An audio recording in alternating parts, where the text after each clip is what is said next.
So guys, pag-uusapan natin paano ba mag-change ng voice effects sa atin pong TikTok video, yung i-upload natin. Papalitan po natin, for example, ganito po yung boses niyo panlalaki, tapos papalitan natin ng pambabae. So ipaparinig ko po sa inyo yung akin pong normal voice. Ayan, naririnig nyo naman ngayon.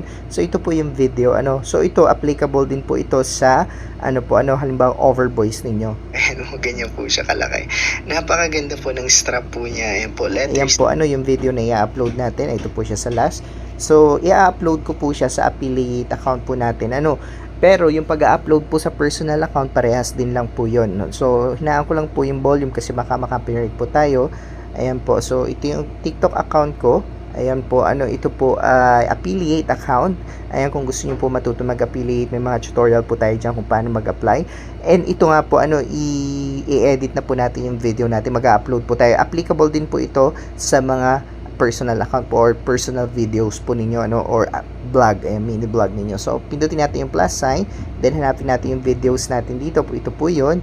Ayan, so maririnig nyo po, watch Mad Max po siya.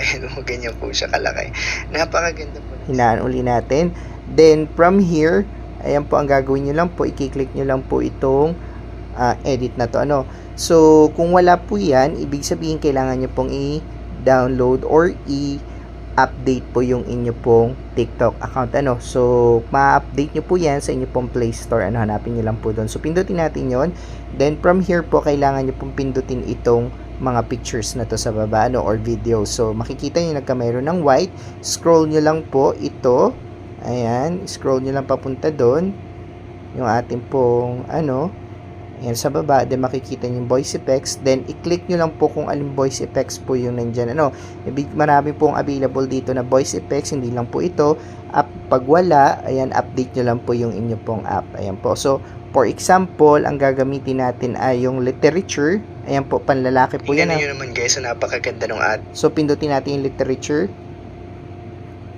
Ayan. Tingnan niyo naman guys, napakaganda ng ating watch Mad. Nakita nyo po, nag-change na po yung voice po niya. Pwede natin gamitin yung philosopher. Try natin. Tingnan niyo naman guys, napakaganda ng ating. Ayan, maririnig nyo po, bago. For example, gusto nyo naman siyang alisin at hindi nyo nagustuhan, makikita nyo po yung literature, may room pong linings na white sa gilid. Ang kailangan nyo lang pindutin po uli yung para mawala po yung voice at bumalik sa normal voice. Watch Mad Max po siya. Ganyan po siya kalaki. Ayan po, So ngayon, pindutin nyo lang po, X nyo lang po. For example, napindot nyo na yan. Tingnan niyo naman guys, pindutin nyo lang yung X. Ayan, makikita nyo po yung next doon. Ayan po, pindutin niyo. For example, ayan, then pwede na kayo mag-add ng description. Kung affiliate po kayo, pwede kayo maglagay ng link. Kung hindi naman po, pwede kayo maglagay lang ng description ninyo at mga hashtag po ninyo. So, pwede nyo na po siyang i-upload. Ayan, i-post kung gusto ninyo at tapos na. Ayan po, So, yung ibang tutorial po about sa TikTok, ayan, pag-aaralan po natin next time. Katulad nung paano po kung uploaded or over voice po, halimbawa ay hindi naman po yung video, yung personal video na wala naman talaga siyang voice, then i-over voice ninyo, pwede rin po natin gawa ng tutorial yan. Pwede rin po yun sa ganito. So ayun po, maraming salamat and see you around. God bless you.